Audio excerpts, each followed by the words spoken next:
Welcome to Wired to Lead, the podcast where neuroscience meets leadership. Hi, I'm Julia LeFevre, and each week we're going to explore how our brains impact our behavior and how we can rewire our brains so that we can lead with clarity, confidence, and impact. Are you ready? Let's dive in.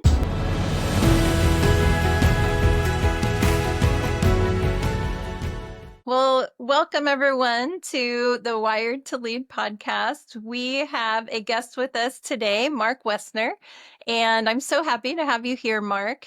Mark is the president and faculty of an MB seminary in Canada. And for those of you who may not know what that is, it's essentially a Canadian graduate school. And so Mark is an educator and a leader. And he also, and I'm sure all of his spare time that I'm sure he has a lot of, uh, also is the owner of his executive coaching company called Leading Well. So, Mark, it's so good to have you here, and welcome. Thank you. It's great to be here. I'm looking forward to our conversation. Yeah, me too.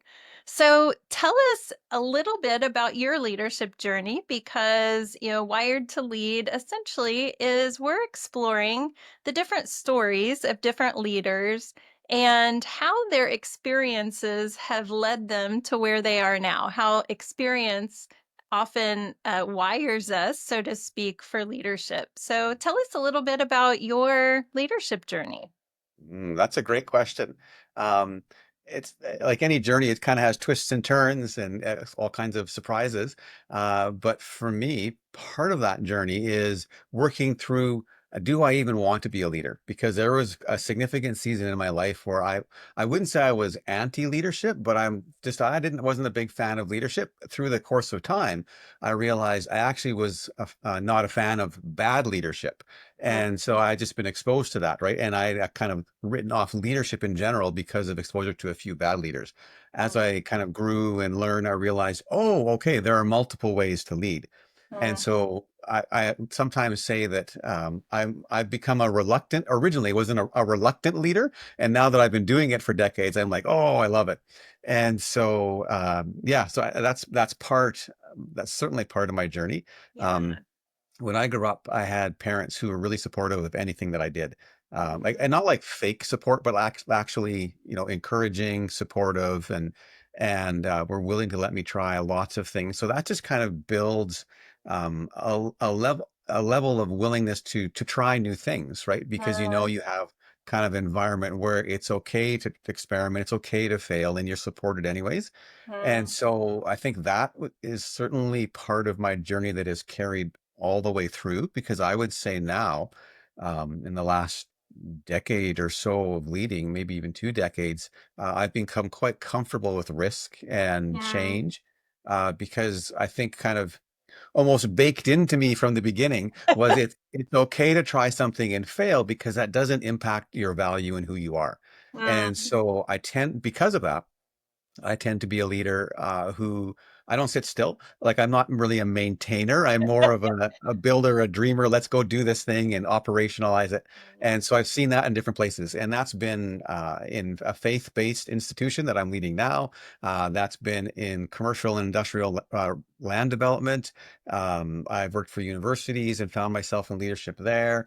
In a church, I was a pastor. Inevitably, I find myself, no matter what the context is, kind of ending up in some sort of leadership role. And I used to resist that, Mm. but then I've come to realize if that's who I am, Yeah. and have those kind of collection of experiences over time, then it would actually be poor stewardship of me to not Mhm. actually step into those roles.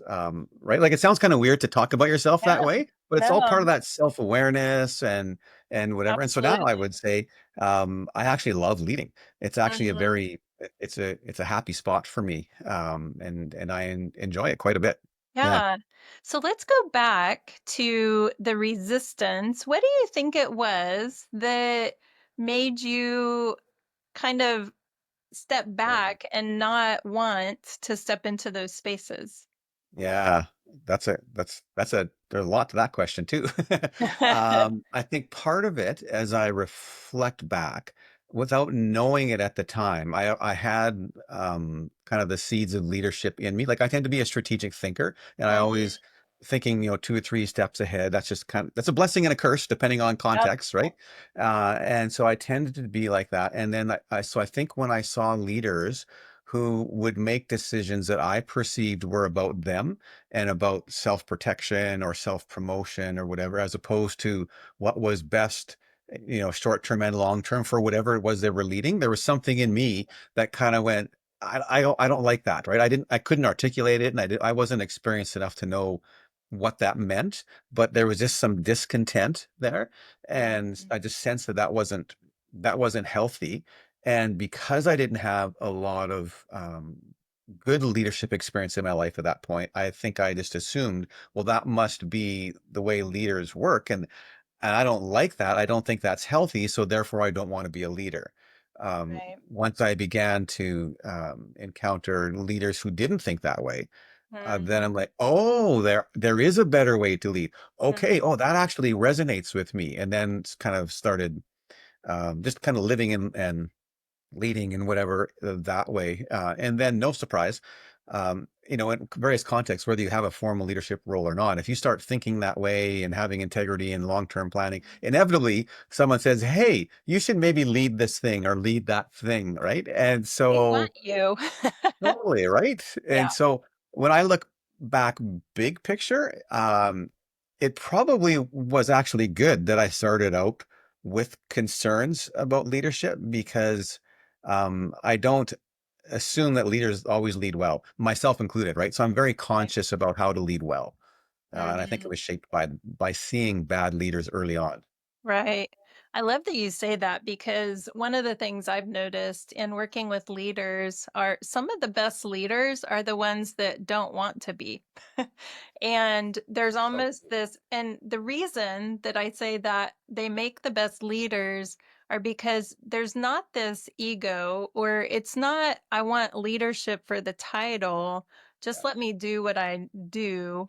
And there's almost this resistance, similar to how you experienced it, to kind of the ego-driven piece that yeah. leadership can sometimes become. Yeah, yeah, exactly. Where I saw that, where I really had to wrestle with that was about 10 years ago, when I'm sort of the president and doing the teaching and consulting for like 10 years or whatever. Before that, I was a pastor. Yeah. And then before that were the other things I mentioned. But when I left the role as a pastor to come work for this graduate school, I had to wrestle with, what do I feel about the church and the next leaders after I leave? Like, do I want them to succeed? Or because part of you, if you're human, it's like, well, if it all fell apart when I left, right? That would Then, make me feel good. totally.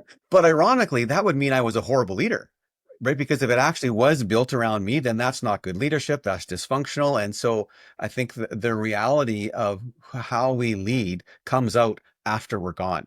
And so I really had to wrestle with my own feelings about that. And where that became reality was after I had, and I had a healthy departure too, for one thing. So that was nice. It Yeah. wasn't a messy one or a resignation. It was actually just a move to the seminary, right? So it was Hmm. celebrated, Yeah.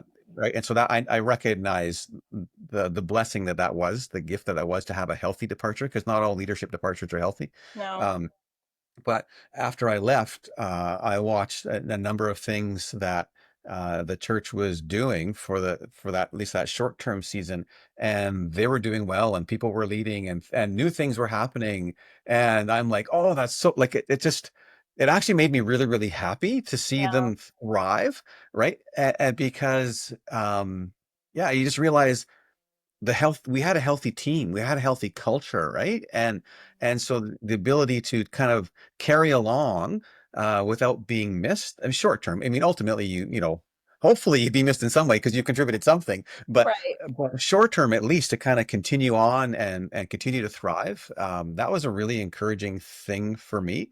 But I just found it interesting how I've given that kind of advice and insight to people over the years. But when it was my own situation, it's a little bit harder, right? Because you kind of want your own little ego boost, right? I But love it. Yeah.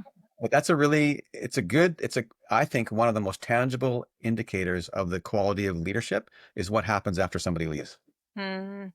That is that is so powerful. And really, I'm glad that you kind of revealed both sides of that. That, in the beginning, there is, even for a really healthy, good leader, there's going to be this internal struggle of, is this about me or is it about the organization, about the church, about the business that I'm leaving? Mhm. And that's not all bad. It's not that that's, makes you a bad human or a bad Yeah. leader. What determines that is, what do you do with that? Yeah. And are we going to be um, growing our awareness and recognizing and then just being honest about it? Man, there's Yeah. part of me that, that is feeling a little bit like, oh, am I going to be missed? Yeah. Which in my line of work, then that just tells me, okay, there's this core need that is Mhm. is stirring in you that says, I need some reassurance right now. Yeah. I need some relational connection. And too many times leaders because we neglect ourselves, we don't get those types of relational connections, Yes. and that makes us susceptible to the more ego driven because we're trying to meet a core need. It's not bad Yeah. to have that need. It's just we need to meet it in a more appropriate way. Yeah. And I would imagine that you had a great culture and you had a great community around you. And so that need probably got met so that then it freed you to be happy and celebrate after Yeah. you left. Yeah, I think you're exactly right. And you use the word ego. I often use the word identity. They're not the same thing, but they overlap, right? Yeah, absolutely. And I think that's again, though, it's when leadership is easy, right? But when leadership is hard, that's when we discover things. We come face to face with our ego, what our concepts of identity are, right? And Mhm. all of that, and the health. Do we have healthy relationships or do we not? And so then when transition comes, if those things are shaky or not well developed, that's when things can go south, right? They really Quite can. quickly. And like you said too, self-awareness is a massive piece of that. And leaders aren't don't always take the time to be self-aware, excuse me, or they're not even aware that they should be self-aware sometimes, Right. right? And that's where often it can take someone else coming alongside Hmm. to help with that self-awareness, right? Because I think that Absolutely. most leaders, when things get pointed out, when they become aware of something, most leaders, because they're leaders, will go, "Oh, I want to do something about this," Yeah. right? But if you're not self-aware for whatever reason, then you don't think of those things that might need to be developed. Yeah. Or another thing I've noticed, and I'm curious if you've seen this in your leadership journey, is that, how many pastors, you're supposed to be this really good person. And how many of them, leaders in that role are going to want to admit this kind of like, this feels kind of ugly about myself. I don't want to share that with someone. And so then that keeps us. So even when there's this awareness, there's almost this fear and isolation that happens because we have to hold our weak spots in close so that we don't ruin our, how people see us. Yeah, yeah, I totally agree with that. I would see that in pastors, but I don't think it's limited to pastors. I think that No. would just be leaders in general, right? Because imposter syndrome sneaks in there in that Yeah. conversation. Identity still fits in there, and ego and whatever, but Hmm. and it's also there's cultural pieces too, because I'm going to sound like an old man now, but I've lived long enough and led for long enough that you see these shifts culturally in terms of what is expected of leaders, because there have been eras where the leader is supposed to be the exemplar of whatever it is that they're leading, this business, this Hmm. nonprofit, this whatever, and they're there because and they have the image of they've got it all together. They know whatever has to be known, they know it. Whatever, they embody it, Yeah. and it's not that that's entirely untrue because you do want a leader who actually lives and is an example of whatever you're trying to do. But that can put a ton of unrealistic pressure on a person. Yeah. Because what do you do then when you are struggling on the inside with something? Well, you're not going to say it because now people think I can't lead or I shouldn't lead, and my career's on the line. We go all these crazy places, right? Yeah. Um, and then and now though it seems recently there's more of an interest in having authentic, well, that's a language anyways, authentic Mhm. leadership. I think we still need to define what that term means because that means different things for different people. Yes. But there's much more of an openness for a leader to say, hey, here's how I'm doing. I'm struggling with this, or I don't understand this part of it, or whatever. Yeah. And so I think that's a good thing. But even there's a bit of a shadow side because at some point people are still looking to leaders to lead the way.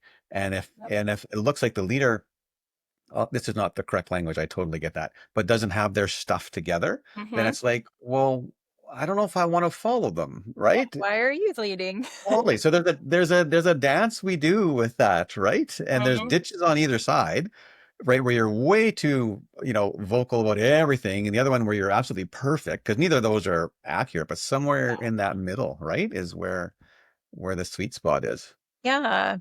Yeah. So I'm curious because i- part of the work that I do really does revolve around having good and healthy relationships where it is safe to Mm, bring the good, the bad, the ugly, and all the in between.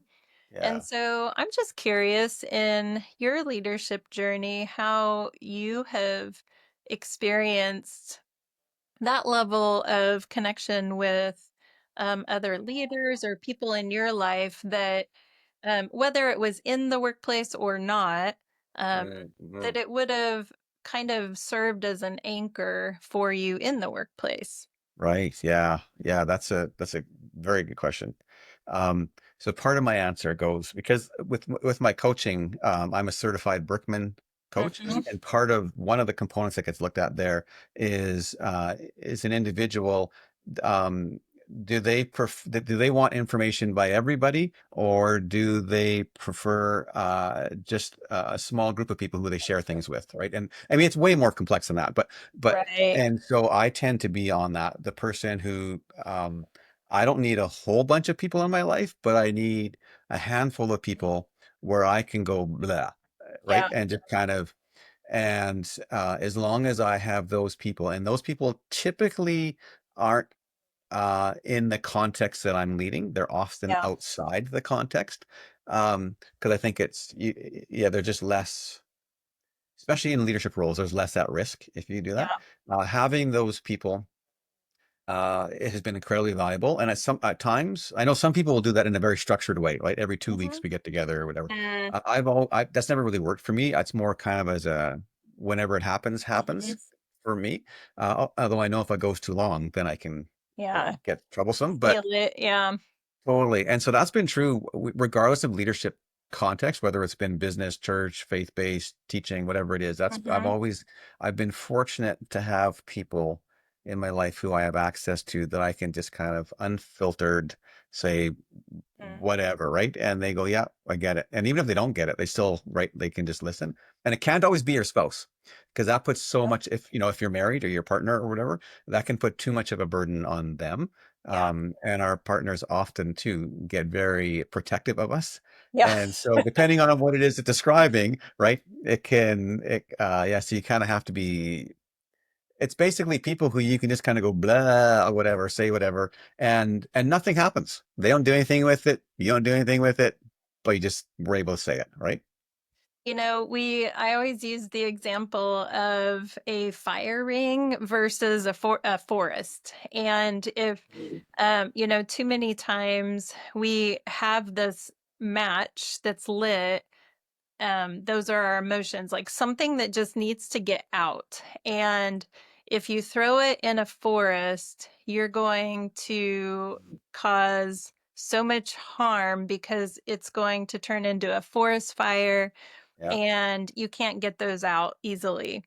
But you take that same match, and if you have a fire ring, like a fire pit or a camping Yeah. ring, and you put it in there, you can actually stoke the fire until it gets as big as you want, let it burn out, and then it dies down. And then it's this beautiful, warm, useful to cook on Yeah, fire. And so I think what you're describing is you need a fire ring of people yeah, who can just hold your whatever, and then nothing happens. yeah. Oh, that's a great analogy. I love that. I'm going to steal that, I think, and use that. Please do. Because no, it's right. Because it's yeah, it's not just you drop the bomb and walk away, and whatever happens, happens. Right? It's Right. actually because there in leadership there is a burden and a responsibility that comes with leaders being a leader. Right? It's not just you have all this power or whatever. It's actually you have a tremendous amount of responsibility and a Yeah, burden, and you have to manage that well, and that means sometimes making choices. I would love to just throw the match into the forest, right? Because that would feel good. it would. But It's easier. but if you're as a leader, you can't do that. Like Mm-mm. you have to you use the firing. I love that analogy. Yeah, it's just more intentional. You still get to put it all out there, but it's not going to damage the people Yeah, around you. And I think sometimes that's the what some leaders, they hold it in so long and then it just comes out and it's more like a spark, that was unintentional, and then it just burns a bunch of things down. yeah. No, I think you're exactly right. Yeah, that's good.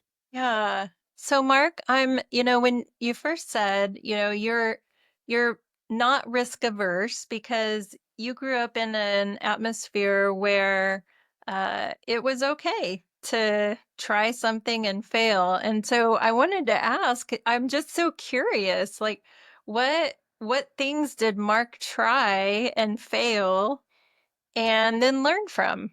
Yeah. Oh, that's yeah. So if I were these are memory testing questions now. I got to go back and process my childhood. That might be a dangerous thing. Uh, What are you going to find? Yeah, exactly. Exactly. I think one way that came out, for me in high school anyways, right? I was two things. I had this kind of dichotomy between I was athletic and but I was also kind of a nerd. And so those two things, which is a weird thing in high school to actually kind of play in both those worlds, right? But I did. And so when it came to technology, I was often an early adopter. So my mom and dad got a computer for me. So I shouldn't say that. No, they got my very first computer for me. I think it was a Tandy color computer with the tape drive. Like I'm totally dating myself, right? Like this is way back in the 80s. I'm gonna have to And look up an image to put on there of that for yeah, all of exactly. our younger They'll be listeners like, "What are and you talking watchers. about?" Right? Exactly. My kids are even like, "What are you talking about, Dad?" And so I'm finding Right. these pictures, and they're like, "What?" And I'm like, "Oh yeah, they had the discs, and then so these were cassette tapes, right? That was the memory." Yeah. Anyway, so they got my first one, and so I just got to experiment with that and had fun with it, and then I kind of like, well, this is cool. And then so I ended up buying other ones myself. And then way back in the day when you had bulletin board systems, like before the internet, well, there Oh. was a world before the internet, right? And I was alive before that world. And Me too. I won't tell anybody. And so experimenting on bulletin board systems and how you can actually communicate with other like so, right. So it was very much, and they just let me do that, right? Like and so I often have been kind of the early adopter in terms of technology, which means sometimes those things work, sometimes they don't. That turned because of my entrepreneurial bent, that turned into various, little side hustles here and there where you can there's just business opportunity everywhere, right? So I would do all kinds of things in college and make money on the side because I would type people's papers at the last minute. I had mine done ahead of time, and no people didn't have computers, right? And so I had mine. I brought my printer, my computer, everything, packed it all up, came to the dorm, right? And so I'm the only person with that. And papers had to be typed. And so I got mine done ahead of time because that's just part of my personality. I'm not a last minute person. And then everybody had to get their papers typed. And I'd be like, well, I'll do it for you. Wait a minute. I'll do it for you for a fee. And Yeah. I would charge a fee. And then the later it got in the day, the more I would charge. Right? And so the whole idea of variable pricing, I was on that like We're decades on ago. it. Totally. but that kind of, experimentation and try things, I just kind of grew up in an environment to do that. And even with sports, I'd play different sports, and sometimes I was good at the sport, sometimes I wasn't good at the sport. Mm, But I knew that even if I tried and I wasn't good, that was okay because I could just try something else. So that whole mhm, mentality of the thing that I'm doing isn't the only thing. The mm, idea that I have isn't the only idea was kind of that's part of me anyways, right? Like I have like I tell our lead team at work, you can shoot down 100 of my ideas. It doesn't matter because I have 100 more. And so like it doesn't bother me to have them shot down because mm. right. But I think the seeds of that were back when I was a kid Yeah. where I could try things. And if they didn't work, I didn't get in trouble. It was just, oh, it didn't work out. And then I come up with another idea. Okay. Oh, let's try that one. And I was in an environment where I was able to do that. Hmm. And so that shaped me. It shaped how I lead. It shapes the teams that I Yeah. lead. It shaped the organizations that I led. And pretty much anything that I have led over time has become entrepreneurial, just Yeah. culturally. Like even in higher education, which is a slow moving world, I Yeah. would say we have a pretty entrepreneurial team right Hmm. now because I think most people have ideas, but they just need environments in which those ideas can come out, right? Right. And because I'm kind of wired that way, I do that. But that was kind of a long answer to your question, but No, I love it. In fact, I'm just even thinking, note to any leaders who are listening, uh, you're going to foster cultures of creativity and innovation. And in today's world where things are moving so quickly, I yes. think this is going to become a really relevant skill and thing for leaders to be able to lean into. I 100% agree. Just earlier today, I was talking with another CEO, and we were talking. And again, I'm going to sound like I'm old, but just We over. are. It's fine. Nope, nope, I don't accept it. We just over the decades, as a person ages, in say 40, 50 years ago, when someone would get to a certain point in the career, they had a whole accumulation of knowledge, and that would serve kind of as their foundation for what they were doing in the next generation of leaders because they had all this accumulated wisdom that was still relevant. In the last 10 years, Mm, I've got all these decades of now leadership experience, but how much of it is still relevant because the pace of change has increased so yeah. much, right? So now I think for if you have listeners who are in my age bracket, right, part of it Yeah. is how do you leverage the decades of experience that you have, but still learn new things and be able to adapt that to the current culture, which is changing so much quicker than it was 20, 30, 40 years ago. I think it's actually, yeah, so that world has changed, right? And that Mhm. then goes to as we as learners are, what are we doing for our own personal learning? Are we learning things that, and I'm a believer in this, learn something unrelated to what you do because Mm, it just kind of it pushes your mind and your worldview differently, right? And mhm. read, like, the best advice I give to anybody when they're a young person, if you want my single greatest advice, read widely. Don't just Mhm. read the things you're interested in. Don't just read the things in your industry. Be very well read broadly, because it'll change so many things that you see. You'll be able to walk into a room with conversation with almost anybody and have some ability to have an intelligent conversation. Just like read broadly Mm. is I that's love that. It's um I was just yeah, I'm just soaking in all that you just said because there's so many things in there. Uh but I think you're right. Our world is changing exponentially fast. Mm. And our ability, even the read widely, not just so you know stuff, so that you can connect with people, That's so that exact. you can have relationships with anyone in a room. Even though technology is pushing us into new places all the time, I think it's going to be really important that we don't lose sight of, Yep. technology is a tool for us to do things, but ultimately our brains are wired to connect, and Yeah. we've got to keep making that cycle come back. So I just love how you kind of took us through that whole process, but then at the end of the day, it's for the sake of people. Absolutely. Absolutely. And it's totally, and there's a difference between information and knowledge, right? We have tons of information. Mm, That's different than understanding something. And also, I think the more we understand the world around us, not just our own individual kind of section in it, the whole, like you said, the more we can relate to people, the more we can understand people, the more, I think that's like, not to be all ethereal ever, but we're better humans, I think, if mhm. we do that. And I think a lot of the tensions that we have nowadays would go away, if we would simply, if we had broader and wider understanding of the world. So is that travel? Is that reading? Is that being involved with people in different industries? It's all of those things, All of right? it. And Mhm. yeah, and then, if I were to take all that and put that back into the lens of leadership, I think we become better leaders because at the end of the day, none of us lead organizations, we lead people. And those people are diverse. And so, whoever is on your lead team or the whole organization, if it's smaller, they're all going to have their own interests and passions. And if you, as a leader, can engage in things that are meaningful to them because you've taken the time to understand those things, that's so powerful for those, for the rest of your team, for the organization, for the culture. Like there's really no downside to it. There really isn't. And some people I think balk at I don't have time to, connect with people or to learn about them.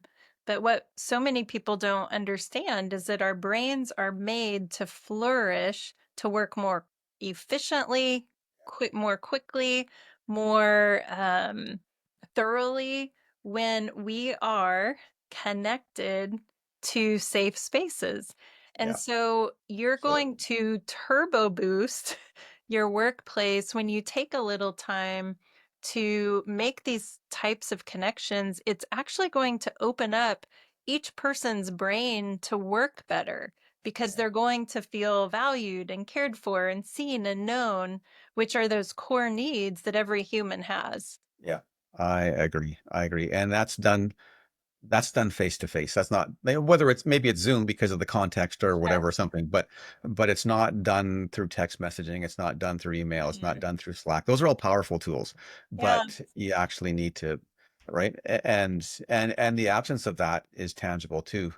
Like if I think of where I am right now, I'm in the middle of a busy travel season, and so I haven't been as physically present in our office as I normally are, or normally as I normally am, Yeah. and I can feel it. Our team feels it. Unfortunately, that's just the way it is right now because of the travel season that I'm in. But yeah, you can't replace the act. It's relationship, right? End of the Yeah. day, it's relationship and it's people.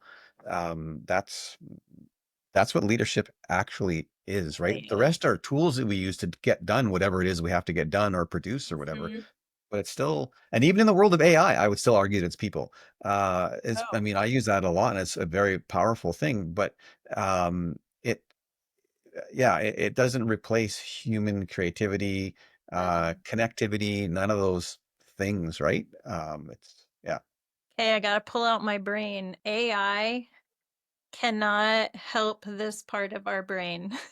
There we go. AI Perfect. is all information, which is up Okay. here.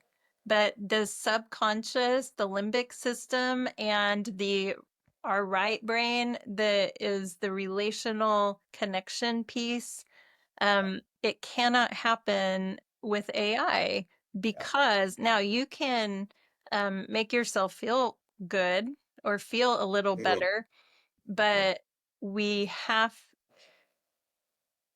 technology cannot replace people. It cannot replace the whole human experience. And so, Yes.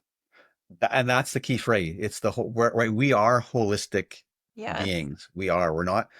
We aren't various slices of things put side by side. We're actually all holistic beings, right? Yeah. And that's why we feel hurt different times, right? But Mhm. that's also the beautiful thing about being human. It Yeah. is. Yeah. A lot of people don't realize that some of the new science coming out is telling us that beyond what we know and are conscious of, our brains, when we are interacting with someone, our brains are sending brain waves outside of our head, out of our skull. So I would love if there's any researcher out there who would like to do this research with me.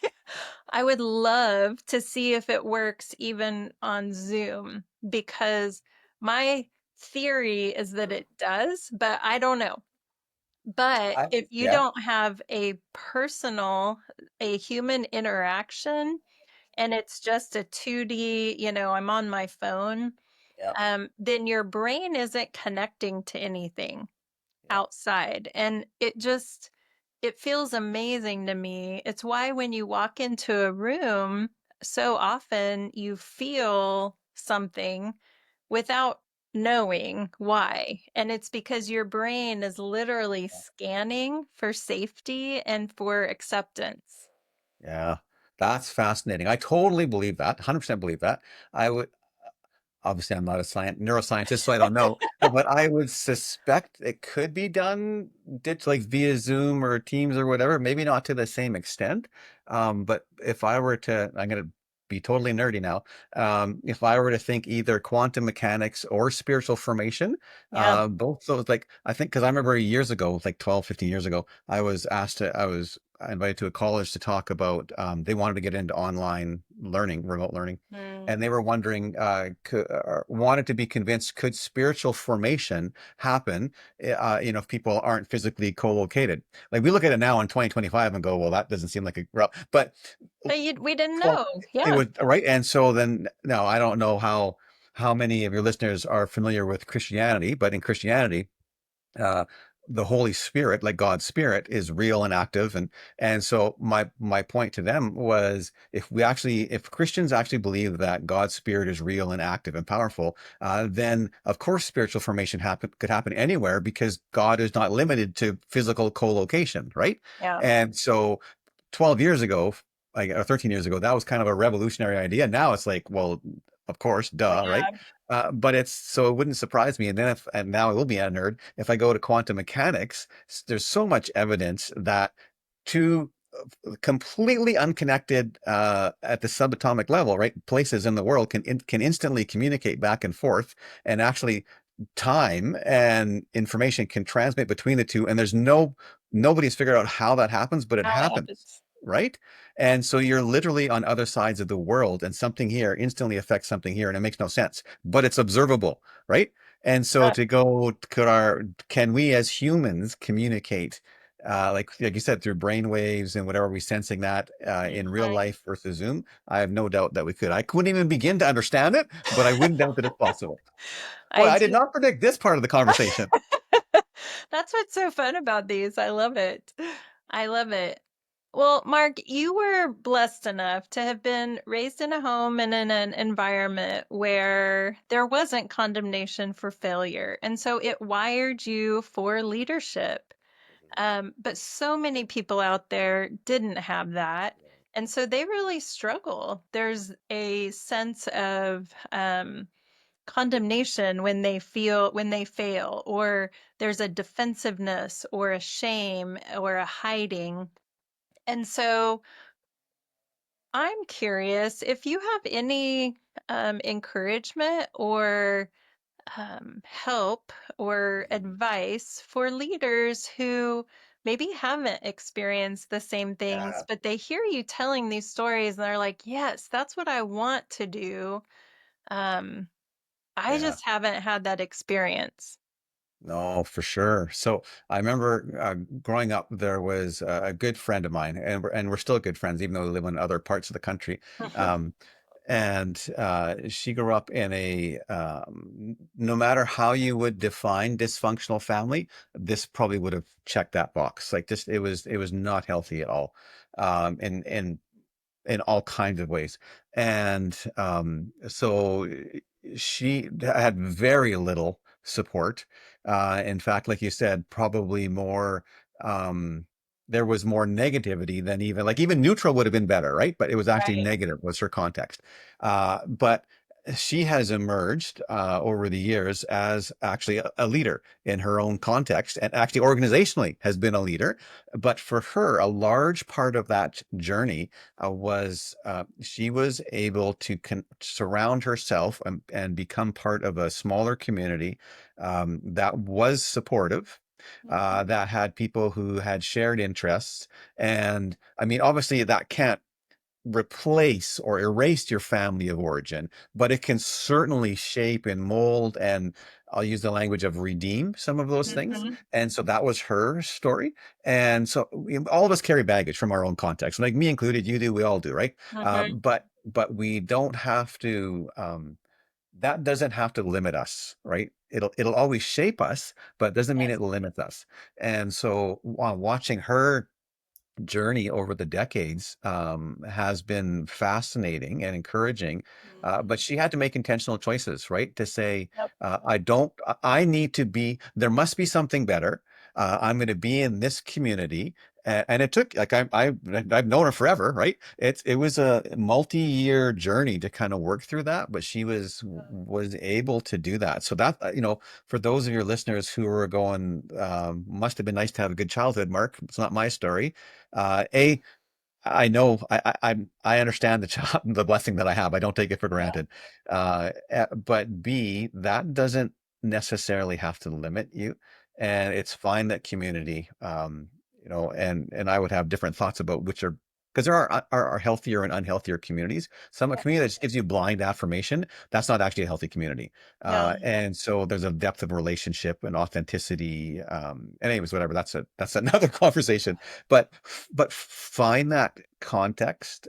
Maybe you can do it face to face. Maybe you start by doing it online. It doesn't matter where it is, right? But and then things we've talked about, self-awareness, intentionality, Mhm. build all those pieces thing in, and yeah, it doesn't have to be a limiting factor, and it'll actually shape you. And you might even be a better leader in some context because you're going to be more attuned to other people who've gone through the same thing. Yeah. There's a space of connection, and you said it can't replace your family of origin, and you're right, it won't replace them. But here's what's amazing news coming out of uh, from our neuroscientist is that you can't erase even the memory of what happened, Hmm. but you can replace what it felt like. The felt Oh. memory of your experiences of the past can Mm. actually be replaced by new experiences. So there's a saying that what's broken in relationship has to be healed in relationship, not usually the same one.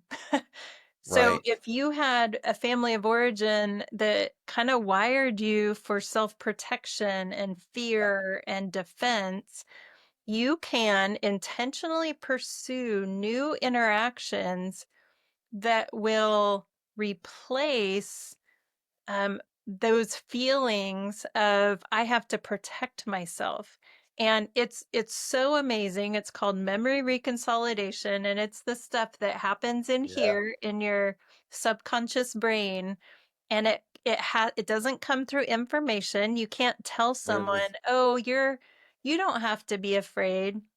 But when they experience something where they mess up, and now this new group of people is still fine with them, guess what? Mm. It's kind of like it updates your computer system in your Yeah. brain to, oh, look, these people are okay with that. Maybe I could keep taking another risk. And Yeah. so it's why, I mean, I just love how in her life, she has kind of exemplified, and you pointed out that it all comes down to the people that you are connected with. I mean, it really is so simple. It is. That's so powerful what you said, right? Right? And I would also think then too, the flip side of that would be true. If you're raised in a healthy environment or whatever, and you choose to be in an unhealthy piece, those Yes. positive things, and then so that just speaks to the importance of who we spend our time with. Like it really is like it's so basic and so foundational. Uh, but choose your friends carefully, right? Like it sounds like, kind of old school parenting advice or whatever, but it's Mhm. actually it's true, right? The communities that you're a part of, what you watch online, like the virtual communities that you're a part of, right? Yeah. Because all those, I would imagine that would be true to what you just said, right? Mhm. All those things are shaping, or maybe that's not the right language, but causing us Okay. to interpret things differently Mhm. based on the environment that we're in, whether it's physical or virtual or whatever, right? And so Yeah. choose wisely. Yeah, Well, and that's the good news is that, as kids, we don't choose our family, we don't choose our interactions, but as adults, we do. And so my hope is that people understand that they have it should be an empowering yeah, thing to understand that you get to shape your life, really. And yeah, it's not even, you're not at the mercy of your circumstances, yeah, that we all get to choose. And I will admit that some people get a head start, maybe one yeah, way or the other, but at the end of the day, we all have the agency to switch directions. yeah, yeah, yeah. That's true. That's powerful. Yeah. Well, Mark, we're about at the end of our time, so I'm just curious if, as you are um, coming in, I mean, you've referenced several times that you're not old. And you're coming into maybe the last like season of career. Yeah. As you think about leadership, what do you hope your leadership legacy is? Mm. Oh, that's a huge question, and I have wrestled with that, Mhm. right? Because it's a real question, right? That's not just an Yeah. academic or a theoretical question, right? Like I'll ask people, when you die, what do you want written on your tombstone? Like if there Mhm. was one sentence that summed you up, what would that be? And if you actually stop and think about that, that's a deep question that takes a long time to work through, right? Because, and so that's this, you're asking me a similar kind of thing in the Yeah. lens of leadership or whatever, right? Um, what I would like people to say is probably a couple things. One is that I would say three things. One, Mark cared for us, right? Like it wasn't actually Mhm. uh, pursue the mission at all costs, right? Mark actually cared for us. Mhm. Um, second thing would be some version of um, and I'm making these things about me, I know, but and I'm actually in the end going to say why I think these things might not be the best because I think there's something bigger than me. But anyways, one is Mark cared for me, cared for us. Mark was able to put us together in a way that we accomplished things that we never thought we could have. Mhm. Because that's a big value of mine, right? Is that, and that I think that actually is the call of a leader. Because if a leader doesn't do that, well, then what's the point of having a leader, right? Like there's got to be some piece, right? Mhm. And the third would be that people who, at where were connected with my leadership in some way, um, they actually have thrived in their own context after we were even connected. Those are some version of those things would be that. Now, I say the reason I'm going to counter all that is because those three things are about my leadership. The counter to that, and I think I'm going to go back to power currently in my role, I have power, right? In society because of, all kinds of things in my role or whatever. And we often say, well, where's the next generation of leaders? And we point to that next generation. Well, they aren't interested. They aren't. It's the obligation of those of us in this season of life who currently have the power, who currently have those key positions to get out of the way and bring those other younger leaders in so that they become the next generation of leaders. It's actually not their responsibility, it's our responsibility, and we need to get out of the way. And so all those things I said about me, I would say, sure, but I actually need to get me out of the picture. And so Mhm. that my legacy would be that there's a whole pile of people who may not even know me. They may not even know that because it's not about my recognition of doing anything, who Right. I can somehow, however this works, look down and right and go, wow, look at all those people who are making a difference in the world. And somehow I had a part of getting things out of the way for them, including myself, so that they could do that. I that probably is never going to show up anywhere, but I would love that for that to be true. Hmm. It takes me back to your story of leaving your pastor role and you moved on, but being able to look back and see people thriving, I think it's beautiful. Yeah. Yeah. Well, Mark, Mm. I feel like we could probably go a whole nother round, but I think you're so. busy, and I just want to say thank you for being with me here on Wired to Lead, and look forward to talking with you next time. I really enjoyed it. You were doing a good thing, and I'm glad I can be a part of it. Thank you.